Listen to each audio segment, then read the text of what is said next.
Hi, young friends. My name is Adele O's, and I'm an elder at Fremont. You can probably tell because you can see that my hair is kind of white, which means I'm sort of an older person. I get to share with you something that's really special today. That as we look forward to Christmas and the birth of Christ, we're also looking forward to the opening up of our understanding of God and who He is. And so today I get to tell you about God's promises of grace. And grace is something we'll talk about later.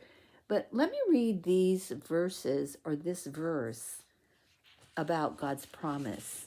And it's from 2 Peter chapter 3, verse 13. But according to His promise, we are waiting for new heavens and a new earth in which righteousness dwells. Isaiah had a lot to say about this, and what he said told us what was coming in the future or what we could look forward to. So let me talk to you about a promise that God has made through Isaiah. Isaiah told the people of Israel that God would rescue them through a hero, and you know what a hero is. A hero is someone who is larger than life, who comes and saves a terrible situation. Well, this hero is someone who is going to suffer and die in their place. God also gave Isaiah many messages about grace. Grace is being treated by God as good, even though you've done bad things or even though you've done bad. So this is the message God gave Isaiah about grace. And I'm going to read it to you from Isaiah chapter 55, verse 1. It says, "Come, everyone who thirsts." And here's my glass of water, okay?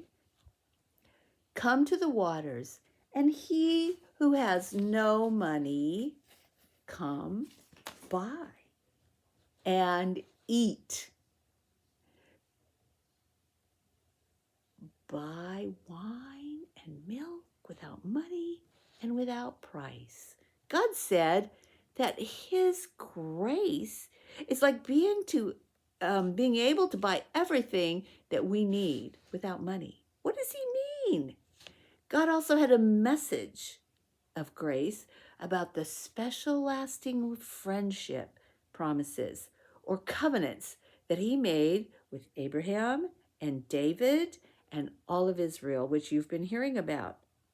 No one had kept their side of the promise with God. We don't keep our side of our promises with God. Everyone had disobeyed. We all disobey. But God still told His people that He would make an everlasting covenant with them. God knew that people would always break their promises, like you and I break our promises to Him and even to ourselves. But He promised to always keep His covenant anyway, and that is grace. God gave Isaiah an amazing promise. Listen to this. "For behold, I create a new heavens and a new earth, and the former things shall not be remembered or come to mind." That means that everything that is sad and broken and evil will be gone forever. And God will make everything good again. No one will cry or be scared. No one will go hungry or die. All of that creation will be made new again, just like it was in the beginning. "The wolf and the lamb shall graze together. The lion shall eat straw like the ox, and dust shall be the serpent's food. They shall not hurt or destroy in all my holy mountain," says Isaiah in chapter 65, verse 25. "Even the animals will be made new and will no longer eat and hurt each other. One day, all of creation will be friends with each other. God will have made it just like it was in the very beginning when you heard about Genesis 1.